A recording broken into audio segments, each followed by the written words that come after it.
jornada. A continuación, contamos con nosotros con la doctora Evelyn Ficarra, compositora y artista sonora y profesora de música, y con Tim Hopkins, artista e investigador en la Universidad de Sussex. También tenemos con nosotros a Belenish Moreno-Gil, postcompositora, dramaturga y musicóloga. Empezaremos en primer lugar con la ponencia de Evelyn Ficarra y Tim Hopkins. Una pequeña introducción sobre ellos. Evelyn Ficarra es compositora y artista sonora. Tiene un fuerte enfoque en el trabajo electroacústico y colaborativo y ha escrito música para danza, teatro musical, multimedia, películas experimentales, radio, instalación y salas de conciertos. Tiene también un fuerte interés en el teatro musical y la robótica, y el año 2017 lanzó una línea de investigación de la ópera robot con el Center for Research in Opera and Music Theatre en Sussex. Esta cadena de investigación investiga la encarnación, el rendimiento, la vocalidad y la interacción humana-robot a través de la investigación basada en la práctica creativa y la investigación académica. Su presentación en el marco de estas jornadas continúa explorando los retos y las dificultades de trabajar en colaboración con los humanos y las máquinas. Por su parte, Tim Hopkins es artista y actualmente es investigador en la Universidad de Sussex en el Center for Research in Opera and Music Theatre, dentro del Departamento de Musical de Artes y Humanidades. En su investigación parte del trabajo como director de escena, escenógrafo, realizador de películas, director creativo y también a veces intérpretes, llevando a cabo proyectos como artista, intérprete, creador o colaborador, y todo esto a lo largo de más de 25 años.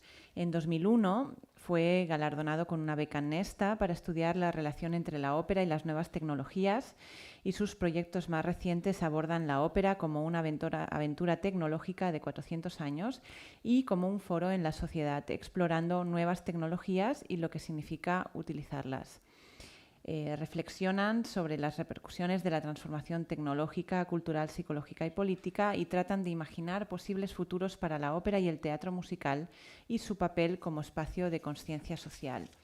En esta ponencia nos hablarán de robot ópera, encarnación, vocalidad y actuación. Muchas gracias por estar aquí, Tim y Evelyn, y os dejo la palabra. Okay, thank you very much. It's a great pleasure to be here.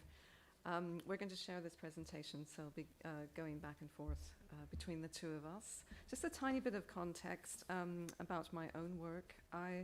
My background as a composer is primarily in electroacoustic music, particularly attracted to recorded sounds and re-embodying sounds lately in different sorts of objects, and working in collaborative situations with theatre and dance.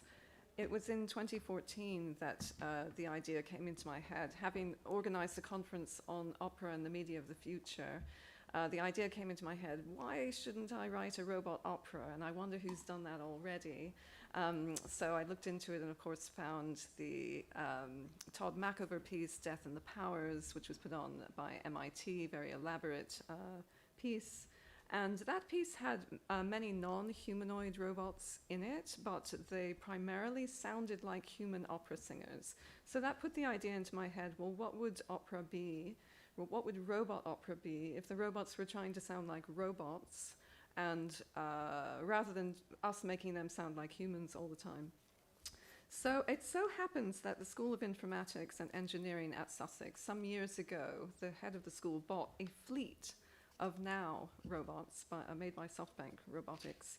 And so I came across Dr. Ron Crisley, who's a reader in philosophy in the School of Engineering and Informatics, and his specialty is in AI and consciousness. And he happened to have, can we have some slides? Slide that I can't see them. Yeah. Oh. I'm not sure why that is. So, Oh, I think we need to go switch back to the other computer so we can have some slides, perhaps. I'll just keep talking. So it turns out that Rob had two of these now robots in his office. these are the little toddler-sized robots. And also, Rob is a musician, he's a trumpeter, and he was really fascinated by the idea that we could actually make a robot opera together. So I got another of my colleagues, Ed Hughes, together, and you can go on to the next slide, I think. Right, and so we got what I came to lovingly call Red One and Blue One together, and I wrote a sort of 5-minute opera, and we had some reflective commentary on that afterwards. And what I was trying to do was get the robot to, as it were, sing with its own voice. Of course, you can record humans singing, you can put the recording into the robot, but I was not interested in that at all. I wanted the robot to sing with the same voice that it speaks with, the same way humans do. The trouble was that with the kind of vocal technology they were working with, the robot could not elongate a vowel sound. So, and the way that you get the robot to speak is you type in the text and then you send it to the robot and the robot speaks that text. So I would type in ah, and the robot would sing a, a, a, a, a, a, a, a, a. So it was a learning curve, and I, with Ron programming the robot and me just basically typing different kinds of text, we created this piece, and we brought Tim in to stage it for us. Do you want to say a couple words about your thoughts? I don't know why this is back again. Yes, so there was a small amount of dramaturgy involved, and we staged a sort of miniature theatre piece just on a strip of paper. We painted some images of duality on the paper, so it was a little bit like Adam and Eve. The images were a little bit like Noah's Ark. So it's very naive or faux naive, going with the kind of grain of the presence of these doll-like creatures, which are very small, as you can see from the scale of the knees and of the people in the background. They seemed designed to announce their innocence and non-threatening reality in the way that they're designed. I seem to remember also that they interacted with light. I seem to remember we had to shine light on the floor to get them to move in particular directions, but they were ambulatory and they could vocalize in a way. So, yes. Yeah, we had to trigger them either with signs that they recognize or by patting them on the head. They have a button on their head. So we would pre-program sections and then trigger those sections. But yes, the light was actually so that they could see the signal. That's right. And I remember also we had other of these small, there were indeed a fleet, as you say. Maybe there were about 15 or 20 of these robots in the university, and everyone in the university who'd got one brought it to the performance. So the audience for the show was the robots, as well as their handlers, owners, right. Parents. Yes, so that was okay. Nice. We had robots in the audience as well, which was great. Next slide, please, I think. So the next time, this was like 2 years later, I thought, well, let's try this again, and this time let's try some interaction between humans and robots. So this time I borrowed a Pepper robot from informatics, and this time I learned a little bit more about the programming myself so that I was able to interact directly with the robot in real time, which was a much more comfortable way of composing for me. I had 2 wonderful programming helpers, but they essentially trained me so I could also do it by myself. And we had a wonderful opera singer, Laurie Lixenberg, come in with her collaborator, Anton Lukashevich, who's an amazing cellist. And basically in terms of composing, I composed the so-called music for the robot. And again, it was very limited what I could do. I was essentially playing with language, playing with text and syllables and repetition and using the variations. There are controls in the text-to-speech algorithm. There are controls that can make it go faster or slower, higher or lower. So I couldn't have a particular pitch, and the algorithm was governing it as speech. So I couldn't control whether it was within a phrase going up or down. That was controlled by the algorithm. But I could speed it up, I could slow it down, and that kind of thing. So that was interesting. I think let's go on to the next slide. Yeah, okay. The next thing we decided to look at was to actually use a different kind of robot this time. I came across a company called Engineered Arts. They're a British company They actually make their own robots. They design and build their own robots in Cornwall. You'll see a picture of her in a minute, I feel sure.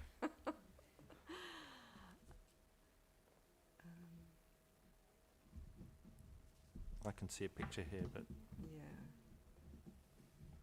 So these robots, as you'll see, are very different. They have silicon faces, they have human hair, they are more in the kind of uncanny valley realm, so they look a lot like real humans. And so this was, oh, here we go. Great. So this was a chance to explore a different kind of territory, I would say. Somewhat disappointingly, the voice issues were very, very similar, so it was still a text-to-speech algorithm. In fact, this particular company, they don't deal with voice themselves at all. They source that out to a company called Acapella. So we were in the weird situation of I would type some text ideas. We send those to the robot. They get sent to somewhere in Brussels, and they come back as a sound file, which then the robot apparently speaks and lip syncs to the speech. So this is problematic, isn't it? Yeah, I'm sad that you can't see what we're talking about. Maybe I could just. It's back again now. Let's just all pray that this works. Okay. I'm going to go back a couple of slides, because there was one slide at the start which just exposes the materiality of the device. So this is the view of Clio, the latest robot we've been using from the back. This is the shoulder view. And it's interesting to me, when you peel back the skin, you look under the bonnet, that actually this is a world of mechanics and electromechanics, of course, that the extraordinary craft, an engineering craft that goes into simulating the fantastic machine of the body is very interesting. It's not my area of expertise at all, but I was very, very fascinated by it as a lay person looking at this. It's like the world of Jules Verne or H.G. Wells, actually, under the skin in a way, apart from the computing power. Maybe it's because the screen has a certain time to screen save. I don't think it is the screen save. I always leave that switched off. I think it's maybe a wire or a connection issue. Let's all pretend it's not happening. Okay, so it's not happening. It's not happening. It's really not happening, is it? And maybe okay, nobody breathe. So this is the second one. I don't know if you saw this picture. So that's the Pepper robot. Okay, yeah. Great. So on with this. Yeah, go ahead. You were talking about the strangeness of importing, exporting the sound files. Yes, that's right. I think let's move on to talking more about the show itself. So we had the opportunity to work with the robot for a short amount of time, and we thought, well, what questions can we use this material to ask? What types of meaning can we explore using these kinds of conditions? How do use of robots and other technologies address operatic form in some way? And also exploring hybridity, the human-robot hybridity through voice. How would a robot sing like a robot instead of trying to sound like a human? This is an image of the programmer we work with wearing the hat, putting the head onto Clio. So I could talk just a little bit about how I approached voice this time, which was having this amazing opera singer, Laurie. I decided it would be interesting for me to try to create my own kind of text-to-speech or text-to-singing kind of interface. So I met with Laurie a lot and recorded fragments of her voice. I also decided it would be super interesting to construct a voice. So I'm completely going back on my idea of, mustn't put recorded sounds into robots. This one was going to be must put recorded sounds into robots and must be careful about what those sounds are. Why can't we make a robot voice that is constructed from the same materiality of the robot? With humans, our voice comes from our bodies. It comes from our materiality. The robot body is mechanical, electronic, it's plastic. So I actually went to the robot factory and I spent an afternoon there recording sounds from the sort of birthplace of the robot. They let me get close to a couple of the robots without any of the skin on, so I could really hear the mechanism. So I recorded a lot of actual robot sounds, and I recorded the sounds of manufacture, a lot of which is very large 3D printing machines. And so then I came home and I chopped all those sounds up and I stuck them into a pretty rudimentary patch which I made in Max MSP, and began to explore a world where I would type into the computer and what would come out would be fragmentary sound. So I was typing actual text and libretto, but what would come out would be initially mechanical robot sounds, and then moving more into the kind of human world, and then also moving into the more computer voice world, the voice that the robot herself actually had. So I was really exploring this whole mix of mechanical, human, and robot sounds with the voice this time. So the workshops we did were not trying to be a complete piece. They were some fast workshops where we had the opportunity to use the tools to do what we could. So we had the solo humour performers like Laurie we had for a few days, and Cleo, the robot, we had for 10 days, most of which was spent working out how to impact our imagination into the device, and making some decisions about how we would treat that, and coming to terms with the embodiment of the device, the physical form of it. This is it's impossible to pretend anymore. I think we might have to. I'll just put this on a different computer if it's possible. Paul, could you put this on a computer somewhere else, and we could show it from there? Okay. Thank you.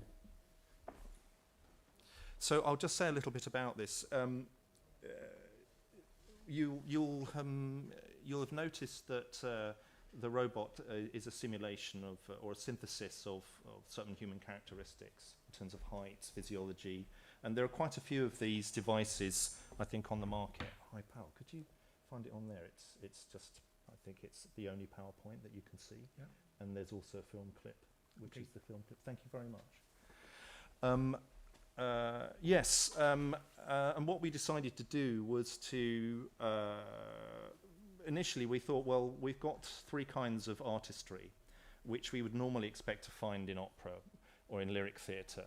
We've got singing, we've got action, we've got movement of some kind, we've got scenographic possibilities. We should do a series of studies which bring these relationships together: robot plus singer, robot plus movement, robot alone. And then we thought, well, actually, we should, although we often spend a lot of time arguing for the idea that opera is an enormously broad space, we thought, well, why don't we actually try and face some typical expectations, for example, like narrative, like representation of character, the embodiment of a very, very high state of experience in the form of song, and what these things mean.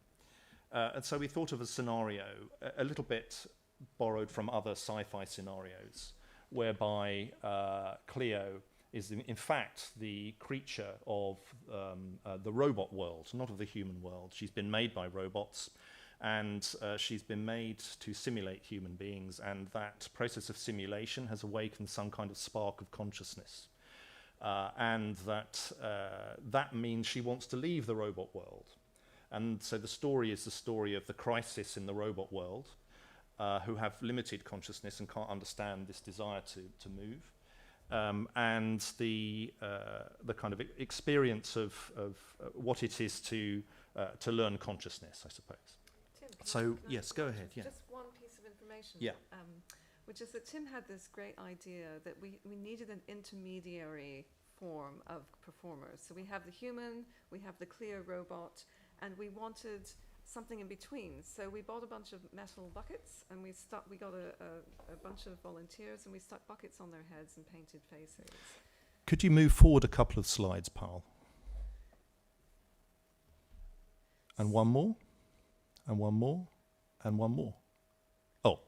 Yeah. So, This is the menu of her technology. Should we just say about this and then go back? go So for it. what were we dealing with technologically? We had she has limited AI. She has the ability to recognise facial characteristics through her eyes. So the eyes are cameras. And one of the reasons that's in the robot is that I think one of the design aims of this kind of robot is interaction with the public. So it's often used in things like trade shows where a company might want to announce the fact that they are of the future. So what better way to do that than to have a robot interacting with the public? And one of the things that they noticed devising the behavior of the robot in simulating human behavior was that people get very unnerved if you look at them constantly. So they use the facial recognition AI to stop that. So you'd be talking to me as a potential client, and I would occasionally look away, but I'd remember where you were, and I may look around, but I'd go back to you. So it was simulating the kind of byproducts of accidental tics and glyphs of human behaviour. So she has these eyes. However, in dramaturgically, it's very interesting because we can imagine that a robot that has eyes that is able to recognise different people, are they also able to recognise themselves? If you put a mirror in front of them, are they able to recognise themselves? And what does that mean? And I suppose that bumps into other images of border and transition that we come across. Thinking about Orphée, for example, and the Cocteau film of 1950, that the pathway from the present to the world of the dead is through the mirror in the wardrobe. So it's a kind of there's some kind of border to do with sight as an idea, as an image we wanted to explore. She has no autonomous machine learning, but we talked about that a lot yesterday. No machine does, I think. But we imagined which she did, so we invented this scenario to explore what this reality would be like for her. And the other thing about it was that her technology actually it felt far more like using very old theatrical technology like puppetry or ventriloquism. It felt it connected to these traditions more strongly than newer ones, actually. Paul, could you continue to the next slide? So this is just to... Do you want to say a little bit about this? One other level that will become apparent when you see the clip is that not only does she see through her eyes, but we can project that video. So we can take the video stream of what she has seen and project that. And in fact, video was a very important element which Tim designed and worked into the piece. So this idea of mirroring the real into video as well was very important. So I think we can just move forward through this. And just one other thing, the other thing you notice about this is that they're all in the same costume. So another tool was that we got the singer and the choreographer, Janine and Laurie, to wear the same livery that Cleo was delivered with. So Cleo came with a rather kind of corporate, polite but official costume, and we replicated that. Why did we do that? So we were interested in staging images of confusion about identity, autonomy, consciousness, and transition. So images of doubling and mirroring were in what we did in order to kind of test the texture of those things and whether they had any meaning. Sorry, yes. Yeah, and the video was part of that too. Okay, yeah, video is part of that as well, yeah. So I think when we show the clips, you'll see that there are moments of duets, essentially duets based on singing, duets based on movement, and trio moments as well. Paul, could you go to the next slide, please?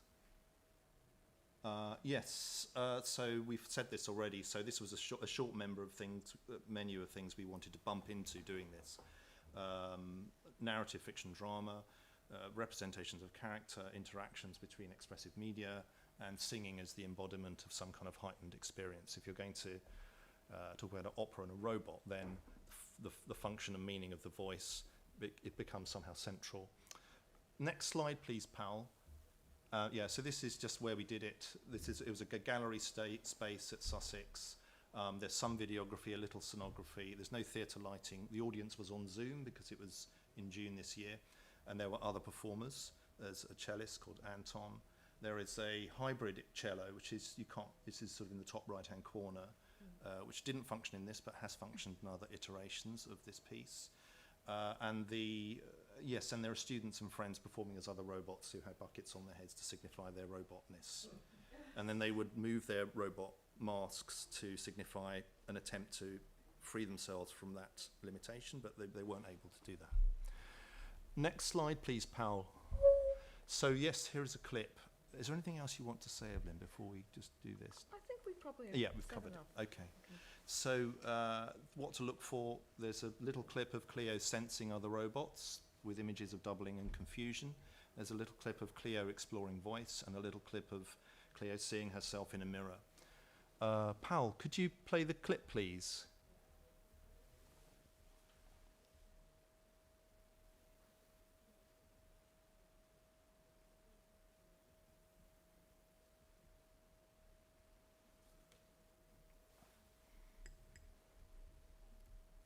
Can you see the clip? I can try from here.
Not you, not you, not you. Ready.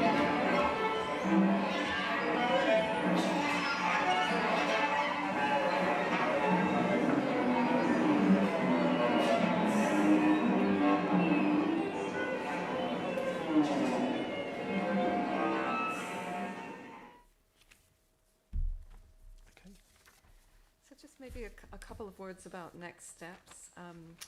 We're hoping to use machine learning in the next step of the vocal development, and we're starting on this by taking some of the sounds that I've been working with so far and feeding them into the machine learning algorithm, which my colleague Chris Kiefer is helping with, and just seeing what gets spit back, and then perhaps developing in response to what we hear. And then in terms of I think the other thing that we bumped into was issues of embodiment and the gendering of a lot of creative process, and that particularly in the kind of hard technological area, and also why the choices that are hidden from us but are presented to us as organic in some way, about why things look the way they do, why the body, why is the form of Cleo's body as it is, who is making these decisions, and what do they mean? Sorry, do you want to add more to that? No, just that links up to something Helena and Raquel were saying earlier, that there are decisions embedded in the software that we use that shape our creativity, and so there are decisions embedded in the robot technologies that go very, very deep, and in terms of AI and programming, that kind of embed a lot of unconscious human foibles into the new machines. And it's just very interesting to try to be at the beginning of a process where you're creating a machine algorithm and dealing with the machine learning and asking yourself these questions around what kind of musical or sociological or just general human attitudes are being embedded as we're working. So. I think that's it. Yeah, thank you. Thank you so much, Tim and Evelyn.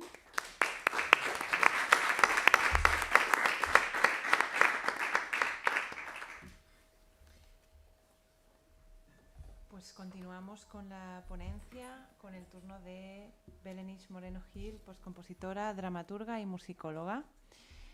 Desde muy pequeña dice que estuvo encaminada al mundo de la música y las artes escénicas. Recibió estudios de piano, canto y lenguaje musical en Jerez de la Frontera, de donde procede. Y desde 2018 su carrera artística ha girado alrededor de la creación de teatro musical contemporáneo y de la dramaturgia musical.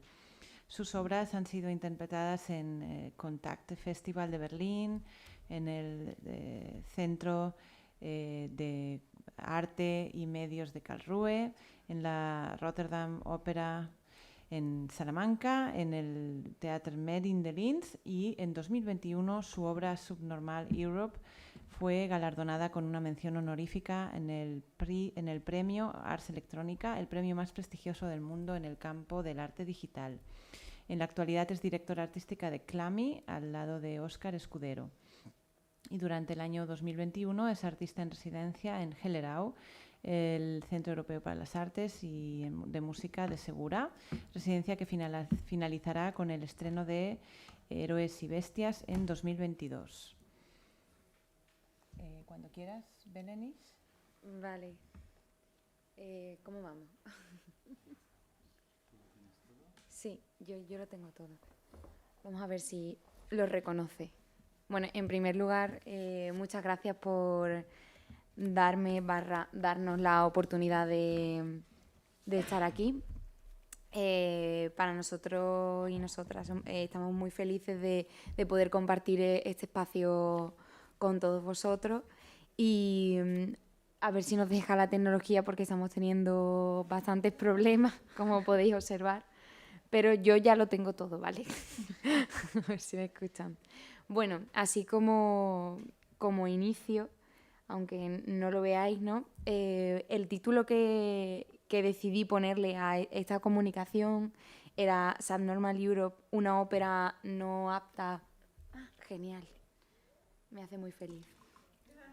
A ver, un momento. Es que, a ver, ¿cómo tengo comprimida?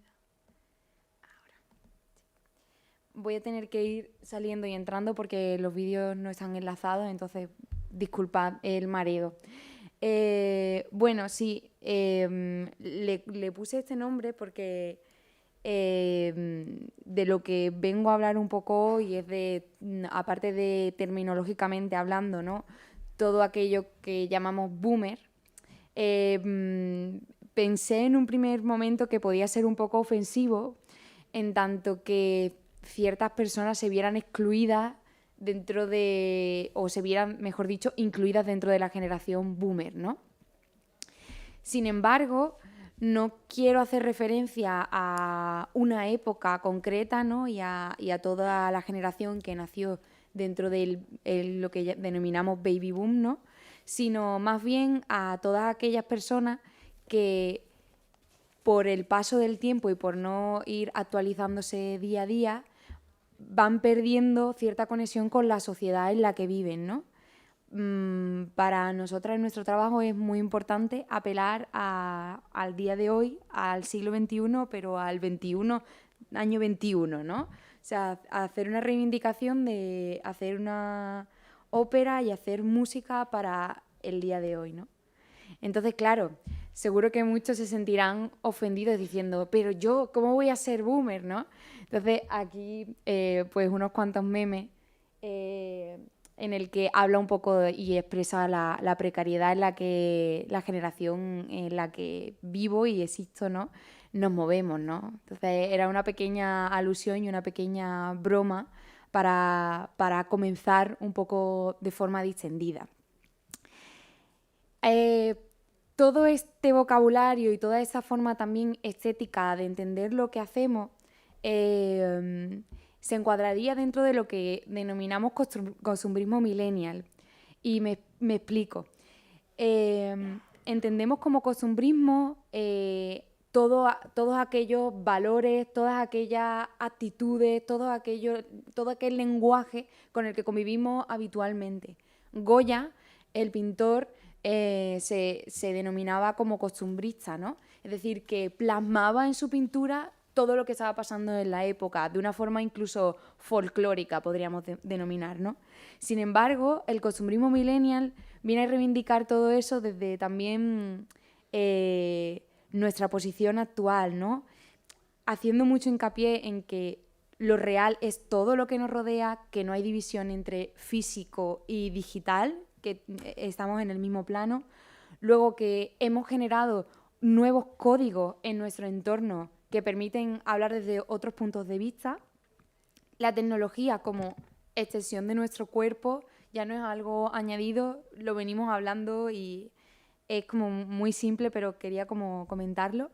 Y luego utilizar un lenguaje específico, como son los memes, los emojis, la cultura trash, el spam, el sinsentido e incluso la autorridiculización, que es algo que utilizamos bastante en nuestra obra y que mucha gente piensa que es humor simplemente, pero que va justo dentro de lo que llamaríamos costumbrismo millennial. Y aquí un ejemplo de ello, ¿no? Es decir, en el primer meme dice, no estoy seguro si es música contemporánea o están tocando mal. Y en el segundo es, pues, como veis, una cantidad de comida enorme que sería la música contemporánea y el público y los músicos miran así a la música contemporánea, ¿no? Entonces, también el uso de memes está muy dentro de lo que hacemos. Pero yendo a la obra de la que quería hablar hoy, Subnormal Europe, quiero poneros un poco en situación. Por una parte, es una obra de una hora de duración en el que tenemos a una sola performer / cantante, ¿no? A nivel de setup tenemos un vídeo que parte es en vivo y parte está preproducido, cantidad de mapping sobre el cuerpo de la cantante constantemente, electrónica a su vez también en vivo y preproducida, y luego tenemos la luz. La luz es bastante importante dentro de la obra. Y antes, cuando hablabais de si se podría llevar las obras en el plano streaming, esa obra la gente dice que funciona muy bien en streaming, pero a nosotros nos falta la luz. Porque si bien tenemos solo una performer en escena, en la parte de detrás tenemos la voz de un técnico de sonido que está omnipresente durante toda la pieza. Siempre que el técnico de sonido habla y se comunica con el público, la luz del público se enciende, no completamente, pero sí haciendo que el público, de alguna manera, y no tan virtuosa como comentaban los compañeros, participen y estén dentro de la narratividad, ¿no?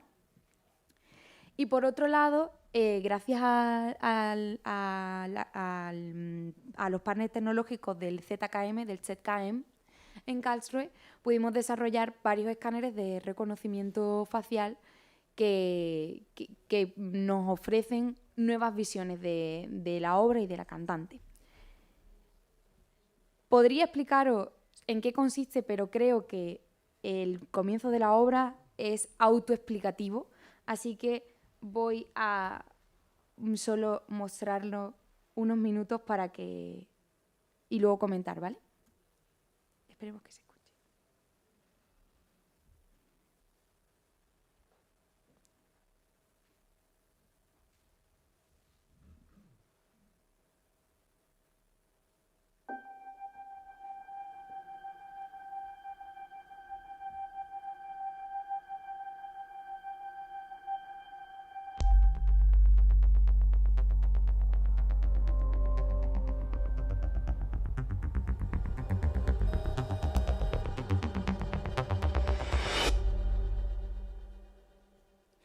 Documentation is important. This was the last sentence of the email sent by Belenish and Oscar on 26 March 2019 at 10:30 a.m. to Tilman Broschat, economic manager of the Münchener Biennale, who in turn forwarded me the email by mistake, along with his reply that this expenditure was not included in the initial budget. 25 days later, we had our first meeting where they presented me with a general outline of the project. I agreed to be a part of it, even though all I knew was my fee, euros, and the title of the play, which didn't really appeal to me. The first sentence was that the main aim of the project will be focused on the production of live recordings.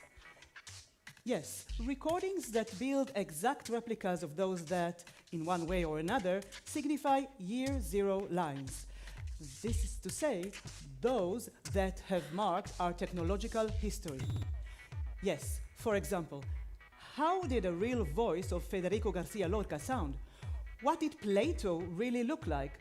How did Jesus really walk, run, or drink? By the way, I'm Oscar, and I'm Belenish. Nice to finally meet you. Yes, it's great to finally meet you. We already had the support of the Center for Art and Media Karlsruhe to produce files that, while only a few megabytes in size, would nevertheless contain information very hard to obtain. The samples of audio and video would have to create exact copies of the original fragments that had been selected. They would have to be exact replicas, right down to each decibel, to each septosecond. They told me that ZKM would only be on board if they could show the results in an exhibition in which the replicas would be placed alongside the originals to make any distinction between them impossible. The means to produce them would not be a problem as long as the process was carried out live. Said process would entail building segments that ended in the strictest present. This would be the only way to create artifacts capable of operating satisfactorily as second factors in the simple mathematical expression x plus minus x equals 0. I didn't understand any of this either, but the bottom line is they had to be exactly the same. Y ese es el comienzo, ¿no? de la obra. Entonces queríamos hablar sobre todas esas milestones, o sea, todas esas líneas de año cero, ¿no? que provocan el avance tecnológico. Entonces ella va a empezar a grabar y a recrear, ayudándose de la tecnología, todas esas grabaciones de la primera vez que se grabó la voz humana, la primera película, el primer videoclip, etc. Claro, como habéis podido observar, algo, aparte de tener, por ejemplo, el lip sync, ¿no? La sincronización que es algo muy común en redes sociales. A ver si... Vale. Creíamos que era muy importante con este tema que era muy amplio, que era el de va a replicar y va a hacer copias exactas sobre la historia del avance tecnológico de la grabación, qué temas podíamos nosotros sacar a colación. Al final, lo que nos interesaba con la obra era tratar una amplia gama de temas sociales. Aquí algunas fotos de ella siendo reconocida por el escáner. Y uno de ellos era este, ¿no? Era uno de la problemática que hubo cuando se realizó una comisión europea para proteger el estilo de vida europeo. Claro, hubo mucha controversia porque ¿qué significa proteger el estilo de vida europeo? Además de cierto toque racista, ¿no? que había ahí, suscitó muchos problemas. Entonces, luego fue cambiado de protección a promover el estilo de vida europea, que a mí me gustaría saber qué significa el estilo de vida europea. Y ese tema estaba como algo central de lo que queríamos hablar. Entender Europa, y por eso así se llama la obra Subnormal Europe, como un ente un poco descabezado y desmembrado, que es un Frankenstein al fin y al cabo, que nosotros hemos unido creando lo que nosotros consideramos Europa, ¿no? Pero que yo vivo mucho más cerca de África que de Berlín, ¿no? Entonces, ver ese tipo de problemática nos generaba muchas posibilidades a nivel de dramaturgia. Si me deja, quiero poner otra sección muy cortita. Entonces, en ese fragmento que voy a poneros, ella va a hablar de algo muy concreto político, que se ve muy claramente, y luego va a haber un poco después una sección donde otro de los temas importantes, que es la precariedad laboral, y es una de las cosas que hablábamos del costumbrismo millennial, que tenemos muy, muy asociado dentro de nuestra generación, se ve expuesto muy claramente. Esto es súper rudimentario, lo siento, ¿eh?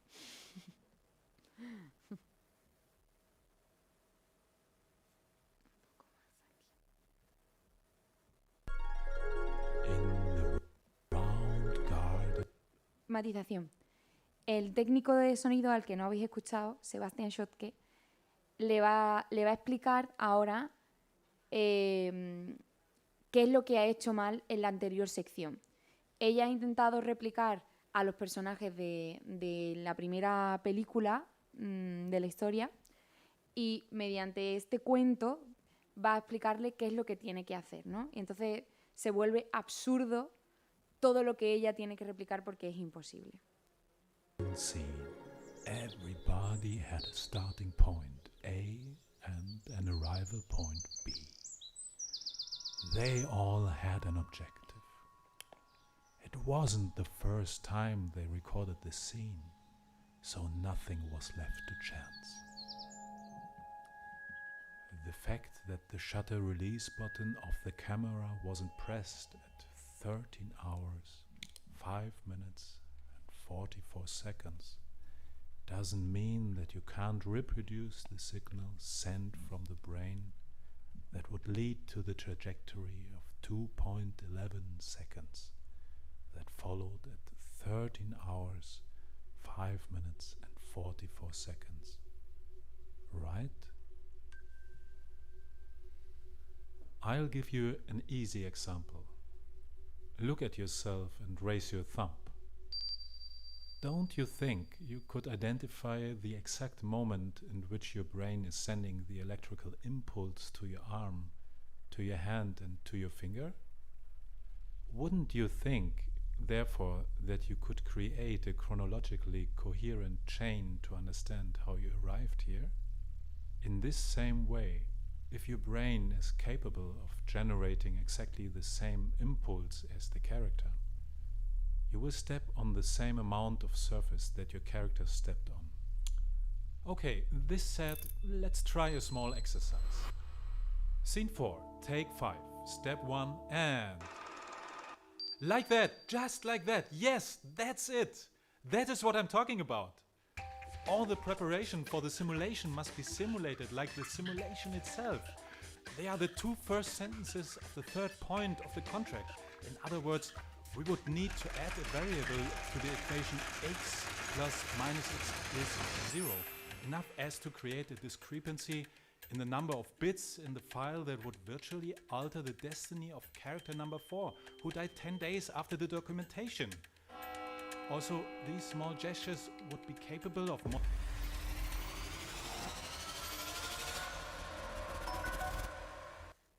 Vale. Entonces, ya ahí se empieza a ver esa obsesión por parte del técnico de decir cosas absurdas todo el rato que son imposibles para, quizá para un robot, no lo sé, pero para un ser humano sí que lo son. A ver si me deja. Vale.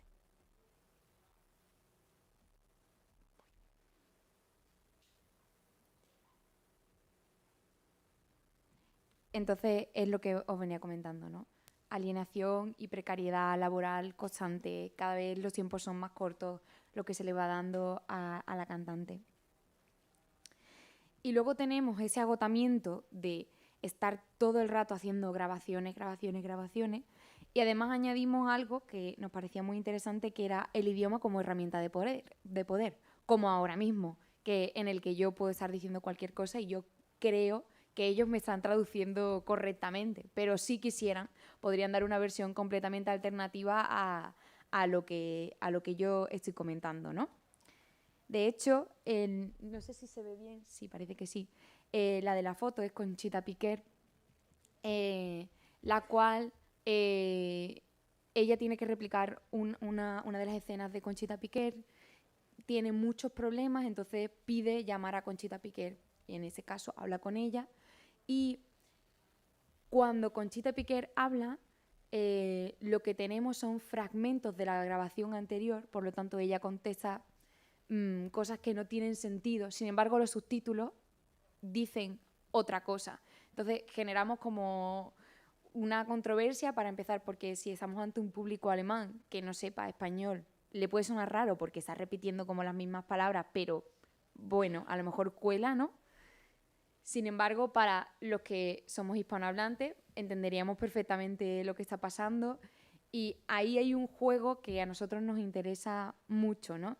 Al final creo que la mayoría de la tecnología que utilizamos puede ser utilizada de forma directa o subversiva, ¿no? Es decir, podemos utilizar un escáner de reconocimiento facial de manera directa y clara, vale, quiero que reconozca esto y haga esto, no sé qué, o puedo utilizarlo para moldearlo. El fake en sí mismo nos parece realmente interesante a la hora de utilizar la tecnología y no plasmarlo de forma muy clara, sino que conforme vaya sucediendo la obra se generen más y más y más capas, ¿no?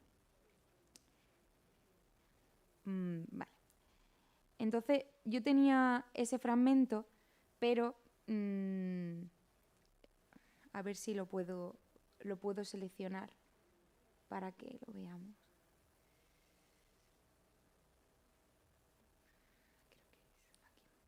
You like to call. I want to call Conchita Piquer. I didn't understand you. Please tell me the name of the person you would like to call. Conchita. Conchita, this was my last resort, I promise. All I need is for you to open the microphone for 2 seconds, ¿vale?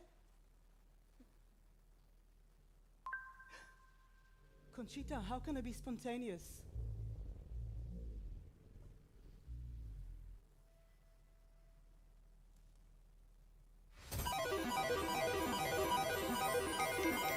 In der Kunst ist das Beste gut genug. Conchita, how can I be spontaneous?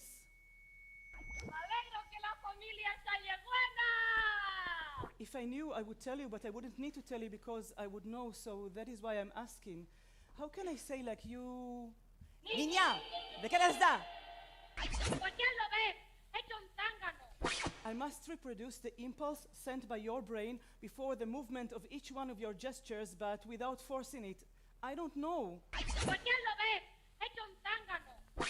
Look, I will record scene 6 take 2 of Subnormal Europe. I will do it perfectly, I swear, perfectly. Every single movement, note by note. I will step on the same parts of the floor as you did in 1923, but the technician will insist, I don't know, he will insist it is not a complete copy. He will say something is missing, and I believe that something might be your spontaneity. I don't know. Entonces suenan alegres las bandurrias y guitarros, y se oyen esas coplitas llenas de gracia y encanto. No. Bueno, ese es un poco lo que pasa, ¿no? Es esta situación.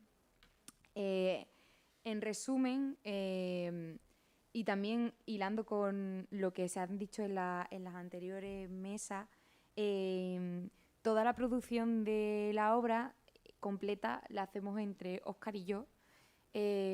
Trabajamos en tándem desde 2018. Creo que eso nos ha posibilitado empezar a encontrar un formato en el que nos sentimos muy cómodos. De hecho, antes cuando mencionabais, ¿no? que si escribía o no se escribía, nosotros escribimos todo directamente, el vídeo y todo, completamente todo en partitura. Pero por eso desde hace un tiempo nos denominamos postcompositores por varias razones, ¿no? La primera, por hacer una crítica a lo post, es decir, a que todo tiene que ser post en ese momento, así que como costumbristas millennial que somos, nos llamaremos también post. Y por otra parte, el entender que el oficio del compositor, de la compositora, va más allá, como vosotras mencionabais, de simplemente escribir la parte musical, ¿no? Hay una idea completa sobre qué queremos hacer, por lo tanto, el texto, el vídeo, todo está hecho por nosotras. Y bueno, creo que funciona, o sea, trabajar en tándem funciona, así que os animo mucho a que podáis encontrar colaboradores. Por supuesto, con la tecnología, y creo que aquí puede haber personas de distintos ámbitos, sí que es necesario un apoyo, porque no podemos saberlo todo. Entonces, es a veces un poco complejo tener ideas en mente y saber cómo plasmarlas, ¿no? Entonces, en lugares como el que hablabais vosotros, tener grupos interdisciplinares que puedan ofrecer visiones muy distintas del propio objeto, de la propia obra de arte, creo que es muy, muy, muy interesante. Y para terminar...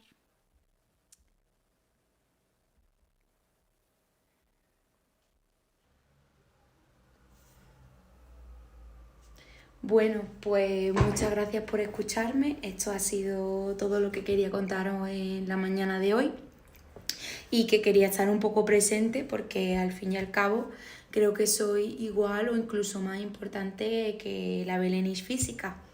Nada, muchas gracias de nuevo y cualquier pregunta, duda o sugerencia será bien recibida. Adeu.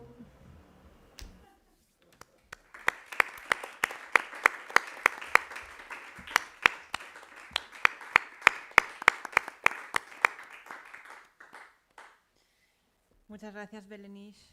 Gracias de nuevo, Evelyn y Tim. Realmente muy interesante las ponencias de este segundo bloque con temas diferentes a los del primero y que a mí me han suscitado algunas reflexiones, pero que también quiero dejar obviamente espacio a las preguntas. Digamos que me gustaría compartir con vosotros que estáis en la mesa las reflexiones que me han surgido, ¿no? Que es por si esto sugiere hacer algún comentario al respecto. Por un lado, el hecho de que, partiendo de la base de que estáis utilizando el concepto de ópera como forma que hace 400 años y más que existe, y que lo estáis actualizando y utilizando hoy en día con un objetivo, el hecho de que estéis utilizando la tecnología como un nuevo lenguaje, pero para plantear las mismas preocupaciones del ser humano con que se originó el género, ¿no? Que es la búsqueda de la identidad y del lugar en el mundo del hombre. También la crítica, la política, la reflexión sobre lo que es el ser humano. Por otra parte, el hecho en el caso vuestro, el hecho de hasta dónde llevar la exploración tecnológica, ¿no? Me gustaría saber si os habéis puesto límites o tenéis claro de hasta dónde puede llevar esta búsqueda del robot como elemento tecnológico a través del cual pues, hacerlo entrar en diálogo con el hombre y tener pues, una respuesta a nivel artístico en la ópera, al servicio del arte, por supuesto. Y la reflexión de esta voluntad de querer humanizar a los robots y a la vez preguntarme si no estamos robotizando a los humanos, ¿no? Bueno, si alguien quiere comentar al respecto. Thank you. That's so interesting as a response. In terms of how far we can go, I think we're always limited by our imaginations, and if our imaginations are endless, then our imaginations can take us anywhere. In terms of the technology, at the moment, it's essentially what we're doing is puppetry. It's a very ancient technology, and it's again and again we're finding the limitations of what the technology can and can't do. For me, like vocally, what the technology can and can't do, and so on. So it's like there's a slight tension between our imaginations and the reality of what we're doing.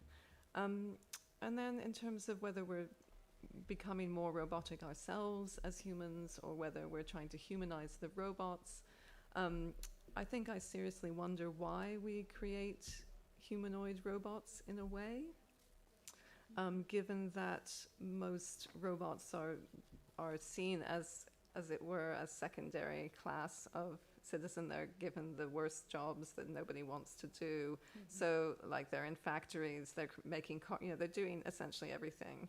Why are we making them look like humans? I think that's kind of a suspect, or it's something worth asking about and worth interrogating, and that's partly what I think we're exploring through our creative engagement with robots. If robots are going to be everywhere, we need to engage creatively with how they're made and how they sound and how they speak to us and how we communicate.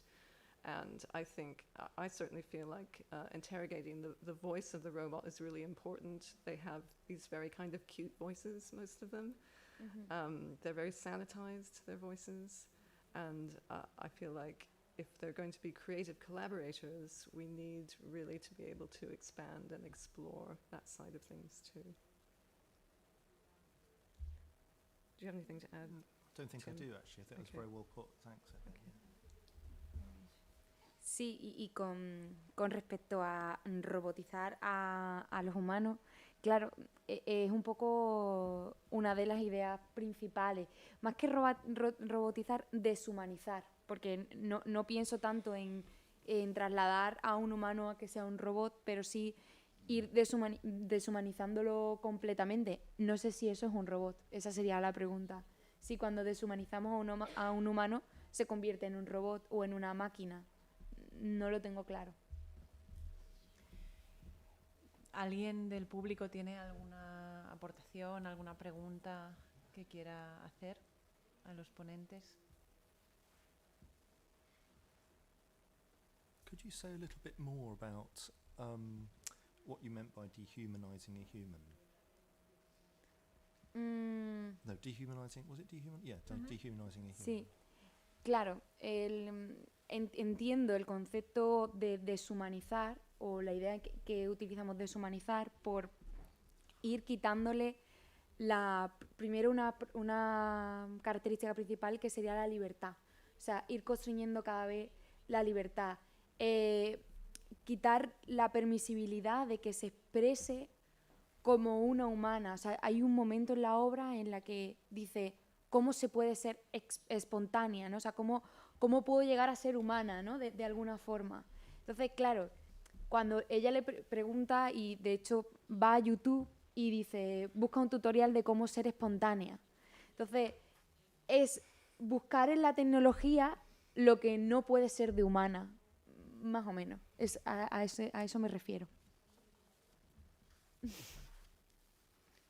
I wonder if there's an element of perhaps of exploring otherness in what you're doing. I mean, I certainly feel like the robot is kind of the other of the human, and that's something that we were looking at quite a way.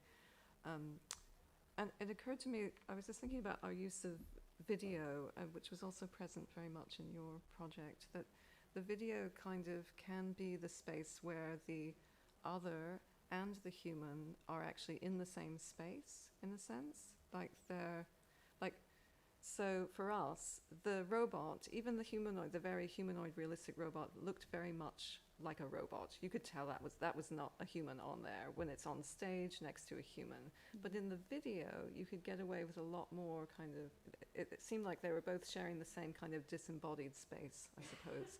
So video was this kind of linking area.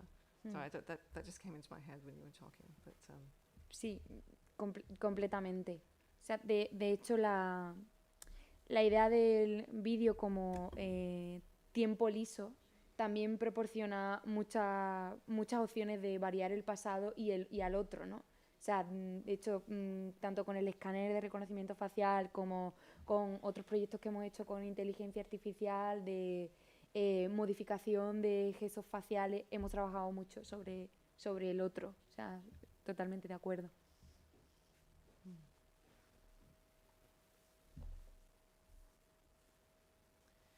¿Alguna pregunta?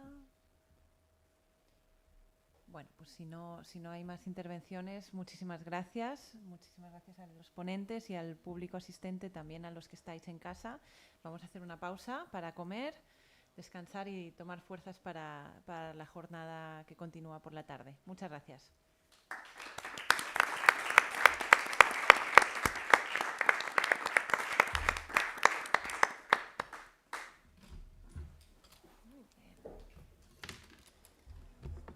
Y es ahora, sí, que ya llegas ahora y todo el mundo quiere irse a comer, es que es muy tarde, ya, lo siento. No, llevamos todos 4 horas aquí pensando. Sí. Bueno, finalmente. Sí. Congratulations. Thank you very much. thank you so I much. love your It's project. really interesting Yeah, to see your work. it sounds really good to me, and yeah, I have a lot of thoughts in mind because the thing that it's really interesting, like why we want that robot had to be a human, or why we use these terms to talk about machines. It's really interesting. I think we work from the other side, but definitely. it's really connected. Yeah, I like that too. It was so nice to see the dancing robot arm today. It's like the robot really being a robot. Yeah. So Yeah, let's go look to forward to hear something. more about your work. Thank you so much. Thank you to you. Yes, thank you, So Maciej. interesting. Thank you. Thank you. Great. Muchas gracias por. De nada. I will have so many questions about this, but we have I think time. No, time for that's fine. time for lunch. Yeah. Yes. Wow.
No, pero me gusta, ¿eh? No, no, pero me mucho curro. Sí, organizar el tema.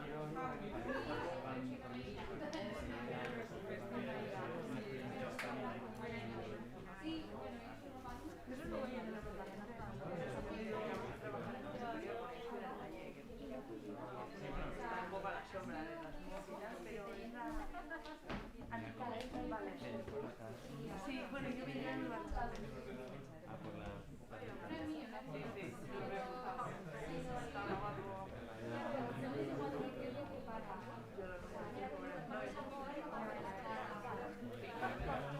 no, además el técnico que la Nora para este día lo voy a maldito, no lo puedo ver porque me da hora a 2 meses vista y no,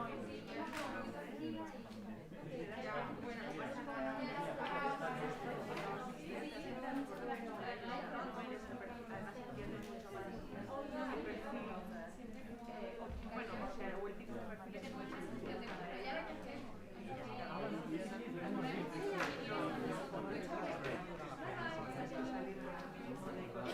para empezar a buscar proyectos y tal. Claro, en el taller sí me mola de cuando hicimos la grabación es que sí, o esto, si no lo que sabes, estamos en teacher, en plan maestros, escribiendo para que te esto de que todos quieren que ayer nuestro valor también la implicación de la soledad, lo que supone para ellos esos 4 años son oro. Si los aprovechas, yo los aprovecho me quedaron vacíos. Historia del siglo XX, unos vacíos mentales de la música acústica.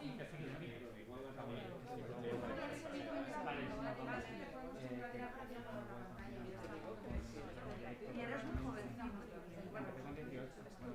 Bueno, yo tenía 21, pero parece que no. No.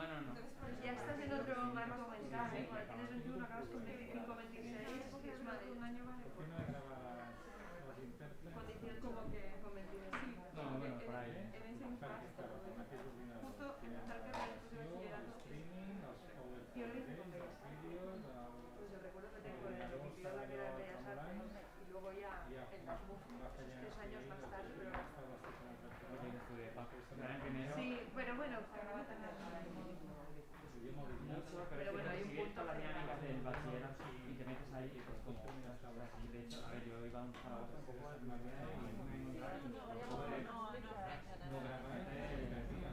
de sobrecarga de responsabilidad en el momento en el que te das cuenta de que no sabes lo que es un editor de audio. Bueno, no es la aquí. Y claro, porque si no, uno viene con... No, que el alumno se relaje y que no se vaya paso a paso. Yo este año tengo alumnos de primero, se han matriculado 4 conmigo. Gente que no sabe escribir ni una melodía de como casi siendo mayor, un poco loco. O sea, es como... Claro, hay un punto de que quieres investigar nuevas cosas, pero también si el alumno te está pidiendo que quiera hacer una obra para piano dentro de un marco tonal y ves que ahí aún tiene que aprender, que le vas a decir, no, salta lo siguiente. Entonces, ¿cuándo comienzan a perder las manos? O para ella, las que no están como chicos. Hay muchos profes que ponen su ego como profesor y fuerzan a muchos alumnos. Sí, pero es que en el taller pasó. Y pasó con un alumno que mejor tiene mucho talento, estaba con un profe que como que llevaba con los del día, y yo creo que era como compositora. Sí, parecía malísimo como músico, parecía malísimo en todos sentidos. O sea, que era problemático porque en primero, en segundo vino conmigo y yo vi que era muy bueno para hacer electrónica, para este tipo de sonido y tiene, bueno, es natural para él tener cacharos. Sí. Y empezamos por ahí, él recuperó su confianza y era el tío que hacer un ballet de estilo de Tchaikovsky, no sé qué movidas y con electrónicas también, está en 4. Claro. Y yo creo que además es que tiene unas capacidades que de los pocos alumnos que tenemos en el centro, o sea, hubiéramos perdido a ese alumno. Sí. Y como ser humano, él también era para tocar la tecla y para... Sí, no, fue... Claro. Y todo era porque el profe tenía que ir buscando. El profe estaba como que no hiciera una sonora que no quería hacer. Quería hacer una sonora del primero, que tienes porque sabía años que tenemos de la nueve.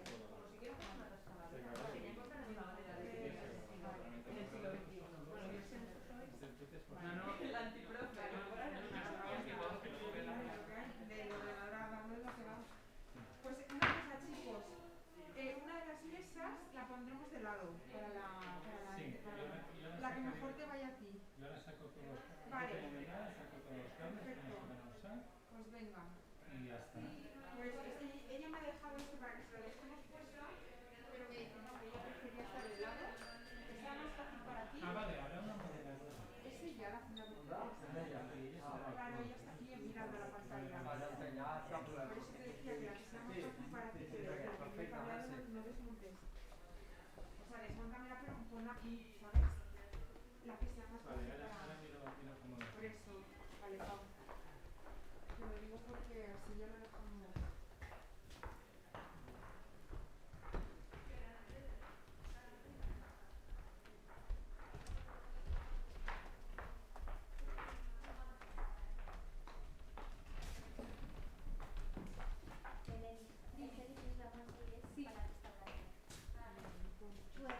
Gracias, querida. Gracias por todo. No, mujer, de nada. Ni nos vemos. Bueno, a ver si nos da tiempo también de comer con vosotros y volvemos. Bueno, si no, quedaremos otro día, pero... Exacto.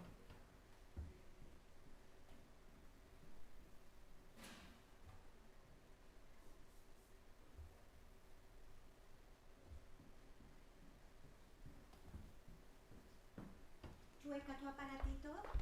Sí, lo tengo aquí, cariño. Espera, lo pongo. Sí, vale. Hay que contarlos. Vale, perfecto, pues venga.